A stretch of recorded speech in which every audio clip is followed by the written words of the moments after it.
La résilience, c'est le terme le plus bullshit que j'ai jamais entendu lorsqu'on parle de la compétence clé d'un commercial. Alors, c'est vrai, il faut être résilient quand on fait du porte-à-porte, comme à l'époque où on avait un costard cravate et sa petite valise, fallait pas lâcher les bras. Quand j'ai managé des commerciaux chez LinkedIn, Salesforce ou Meta, il fallait être résilient quand tu faisais la prospection au téléphone ou la prospection LinkedIn.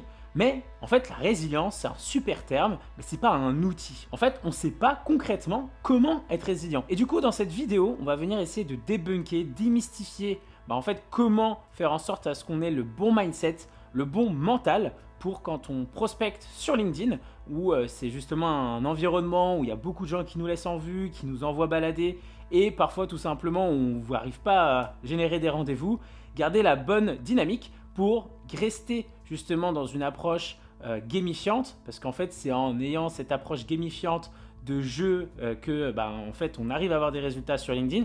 Et surtout, comment ne pas prendre personnellement ce qui se passe au travers de LinkedIn. Si tu nous rejoins en cours de route, donc là on est dans l'épisode 4 de Sales in Public, où on accompagne Lucas, qui n'avait jamais fait de la vente, à devenir le meilleur sales de France. Et du coup, au travers des différents épisodes, on a pu parler de comment et par quelle étape on va passer sur les 30 prochains jours pour se transformer justement en une machine à acquisition sur LinkedIn. Dans l'épisode 2, on a eu un invité expert sur le ciblage qui nous a montré comment trouver les bons prospects lorsqu'on se lance dans la prospection. On a parlé aussi de la partie organisationnelle qui est ultra importante quant au prospect. Aujourd'hui, on parle du mindset et lors du prochain épisode, on parlera de comment créer un script efficace. Si la prospection c'est un sujet qui t'intéresse, écoute, tu peux t'abonner tout simplement à ma chaîne YouTube et sache que dans description, on va ajouter le lien de notre communauté gratuite où on s'entraide justement pour pouvoir devenir des prospecteurs hors pair. Et puis écoute, je te souhaite un bon visionnage à toi. Et je te dis à tout de suite, prends des notes. Ciao, ciao. Là, l'idée vraiment, quand tu vas commencer à prospecter, forcément, tu te mets toi, ta personne un peu en difficulté parce qu'au travers de tes messages, c'est toi qui échanges avec les personnes ou c'est toi qui représente finalement ta prospection, ton business, tes ventes, enfin bref. En fait, l'objectif, c'est de cultiver vraiment une approche positive en cas de refus ou de partage de valeur à vos prospects plutôt que de vendre à tout prix. Donc finalement, dans ta tête, il faut vraiment que tu dises que voilà, t'es quasiment dans un jeu. T'as rien à vendre à tout prix. On est plutôt sur de la conversation. Il faut imaginer une conversation dans un bar, un salon de thé, chez le coiffeur ou même dans un parc où tu viens essayer de créer du lien avec la personne. Et puis si du coup ce lien passe bien et qu'il y a quelque chose qui se passe grâce à la méthode SMART, et bien là, naturellement, on en viendra à bah oui, il y a vraiment un intérêt à ce qu'on aille sur un appel. Donc c'est vraiment la mentalité qu'il faut avoir, une approche positive, te dire qu'au pire, quoi? Au pire, rien. Si la personne, parce que tu envoies un message, elle trouve que c'est trop direct ou pas assez, ou que, bref, elle comprend pas le lead magnet que tu as partagé, la vidéo, c'est pas grave. Ça te permettra juste d'adapter en fonction. Et dis-toi que on parle de pourcentage. Donc si sur 100 personnes, tu as 2 personnes qui te disent qu'elles n'apprécient pas du tout ton approche, mais que tu as un taux de réponse de 60%, ça veut dire que ton approche est bonne finalement et que du coup, c'est peut-être juste 2 peut-être brebis galeuses parce qu'il y a toujours des gens qui critiqueront. Donc garde du positif, dis-toi que tu es en apprentissage et dis-toi aussi que ça va te permettre de comprendre comment adresser ton business à un public, puisque si eux, effectivement par message, ces prospects ne sont pas adeptes de la façon dont tu les approches ou aiment bien ce que tu leur envoies, demain, si tu te lances dans de la publicité, si tu te lances dans un salon, même en physique, eh bien, tu vas pouvoir utiliser les codes et les choses que tu vas pouvoir apprendre grâce au setting. Donc, le setting, c'est aussi un bon élément pour savoir, toi, comment avoir une posture intéressante avec les personnes à qui tu t'adresses. Donc, voilà. Et ce que j'aime ici, c'est pas une citation de Victor Hugo, c'est très simple, c'est surtout papotons et restons dans de la conversation. On n'est pas là à envoyer des mails, des blocs de messages, on y reviendra. Là, l'idée, c'est de rester dans du conversationnel. Maintenant, parlons de la routine du setter. Comment tu vas pouvoir t'organiser pour envoyer des messages? En fait, il y a 3 choses à faire qui sont principales et qui sont finalement les piliers du setting. Le premier pilier, c'est le lead sourcing. Qui tu contactes. Le deuxième pilier, c'est le premier message, du coup d'aller envoyer systématiquement des premiers messages pour engager la conversation.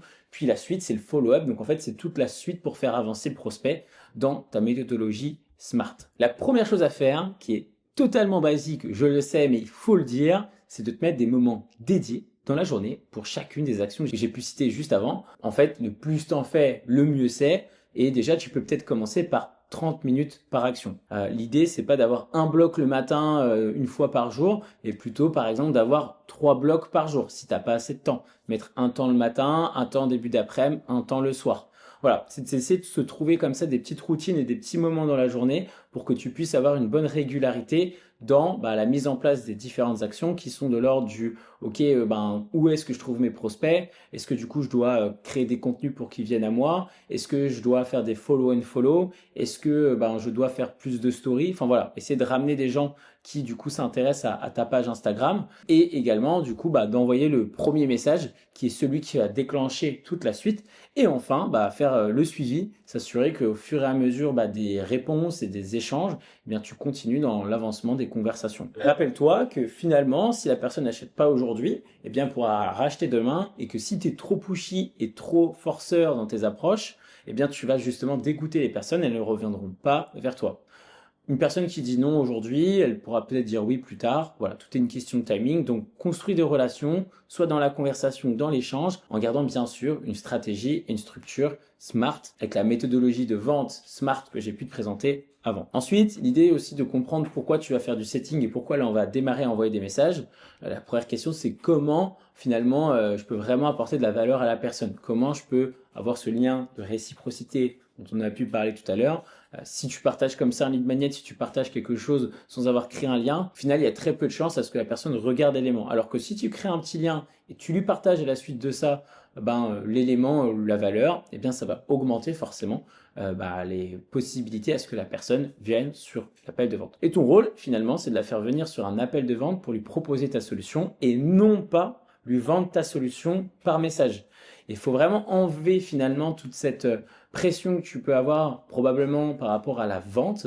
Là, l'idée, c'est de lui proposer un appel parce que tu lui partages de la valeur, des conseils, des astuces, des tips, enfin bref, et pas pour vendre quelque chose. Et une fois qu'il sera sur l'appel, là, effectivement, tu pourras essayer de trouver des méthodologies dont on pourra reparler pour essayer de vendre, pour l'instant, par message. Ton objectif, c'est surtout de vendre l'appel, le pourquoi la personne doit venir sur un appel et passer un moment agréable et instructif avec toi. Concernant du coup la confiance en soi, c'est important que tu aies confiance en toi et surtout que tu dédramatises des choses. On a pu parler tout à l'heure du au pire quoi, parce que si le prospect il ressent que ton niveau de confiance par rapport, finalement même par l'écrit on le ressent, il est faible parce que tu forces et qu'on ressent que tu as besoin de chiffre d'affaires, tu as besoin de vente, tu as besoin d'appels, eh bien c'est là où les gens vont avoir peur.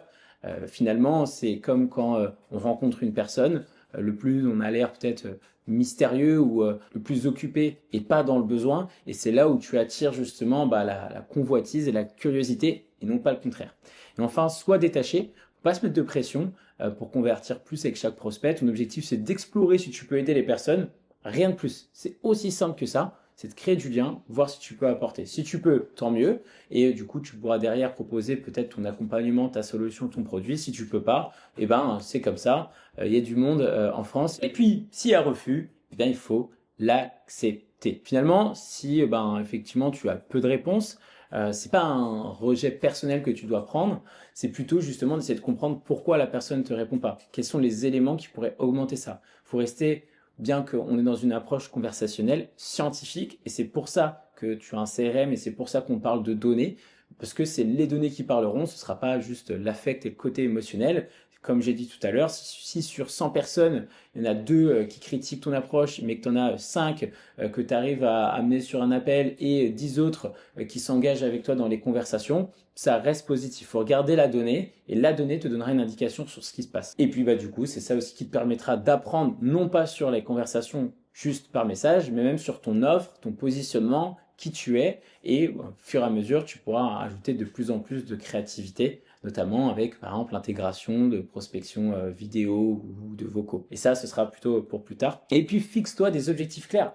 Finalement, c'est comme n'importe quelle chose que tu peux faire dans la vie. Si tu te mets à cuisiner, si tu te mets à faire du sport, il faut que tu aies des objectifs clairs. Il faut que tu te mettes justement un nombre de DM à envoyer, un nombre aussi de personnes avec qui tu as envie justement d'essayer de ramener sur ta page. Voilà, il faut essayer de se mettre des objectifs. Je peux pas les fixer pour toi parce que ça dépend de ton secteur, ça dépend également de tes ambitions. Mais en fait, en posant des objectifs, ça te mettra une boussole au départ. Alors, sois pas trop dur avec toi-même. Puis au fur et à mesure, effectivement, tu la feras évoluer, cette cette target, cet objectif pour arriver justement à tes fins. Dans ton objectif, comme on l'a dit, il faut que tu inclues le fait que tu vas aussi apprendre des choses. Le setting, c'est ultra innovant et le setting bien fait, c'est quasi inexistant. Et là, tu vas faire partie des personnes qui vont pouvoir comprendre comment approcher ce fameux setting d'une façon, comme on le voit ici, authentique, qui te ressemble. Là, l'idée, c'est de se dire que ton authenticité, c'est ça qui va te permettre d'avoir un impact dans ton approche. Si du coup le prospect il voit effectivement que ça te ressemble dans ta façon de parler ou même dans les émoticônes que tu partages par message, les verbatines que tu as, et bien tout simplement la personne va le ressentir. Et aussi, ça permettra à ce que quand la personne arrive sur un appel, elle n'a pas une mauvaise surprise. Si tu as l'habitude d'être assez formel dans tes messages, reste formel, mais toujours dans du conversationnel bien entendu. Si tu as l'habitude d'être très friendly, très amical dans tes messages, tu peux peut-être jouer avec une tonalité assez différente. Si tu vois que tes messages ne te ressemblent pas, voilà, faut reconnaître tes limites et te dire que oui, effectivement, ça, c'est pas ta façon de faire. Et donc, il ne faut pas que tu travestisses ta façon d'approcher les gens. Donc, voilà. Et puis, la dernière chose, c'est ce qu'on a pu noter ici, c'est que, tu vois, si finalement tu te rends compte que tu peux pas accompagner la personne, n'essaie pas d'essayer de lui vendre un truc à tout prix parce qu'elle se rendra compte de la supercherie quand elle sera sur un appel avec toi. Sois honnête avec ta proposition de valeur, qui tu es, ce que tu peux lui apporter, parce qu'on n'est pas là pour vendre, on est plutôt là pour apporter des solutions. Et maintenant, pour conclure sur le mindset, avant qu'on commence à l'envoyer des messages, c'est ça. Donc, pour rappel, c'est soit constant, soit régulier. Donc, trouve-toi justement des créneaux fixés dans ton agenda. Ce que je disais tout à l'heure, 30 minutes chaque jour pour envoyer des DM, c'est vraiment le minimum. Si tu peux avoir différents créneaux, même de 10 minutes le matin, 10 minutes l'après-midi, 10 minutes le soir, c'est encore mieux parce que justement, ça te permettra d'être beaucoup plus réactif comme tu as plusieurs moments dans la journée. Suis tes chiffres. Tu as un CRM, c'est important que tu puisses mettre toute ta donnée dessus pour que déjà à l'issue de cette première semaine, tu sois capable de lire qu'est-ce qui est bien, qu'est-ce qui ne va pas, qu'est-ce qui peut être optimisé. Et du coup, dès que tu as une petite victoire, je compte sur toi pour m'envoyer un petit message et comme ça, on célébrera ça comme il se doit. Du coup, une victoire, c'est pas seulement un rendez-vous planifié, mais c'est pourquoi pas un taux de réponse qui augmente, c'est pourquoi pas un émoticône ou quelqu'un qui te dit justement que ta vidéo, elle est ultra intéressante, qu'il aime ton approche. Voilà, il va falloir apprendre à célébrer parce qu'on part sur de l'apprentissage et le setting, mine de rien, c'est un métier et donc tu vas apprendre un métier. Donc, avant de se lancer, prépare-toi, prépare justement ton script de message pour envoyer le premier message.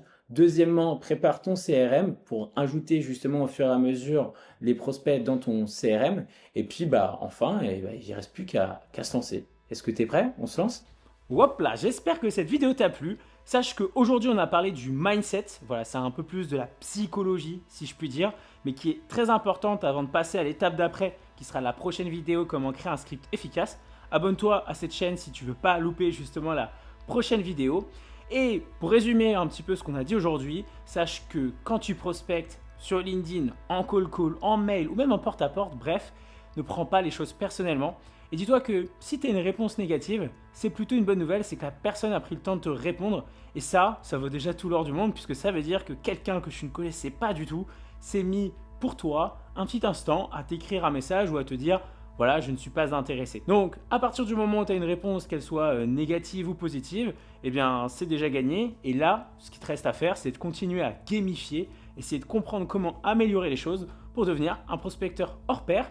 Et puis, si tu n'as pas de réponse lorsque tu prospectes, il faut encore plus s'abonner à ma chaîne puisqu'on va parler de ça lors de la prochaine vidéo. Comment obtenir un gros taux de réponse quand on prospecte sur LinkedIn. Je te dis à bientôt et puis rejoins ma communauté en description si tu veux rejoindre les prospecteurs. Ciao, ciao!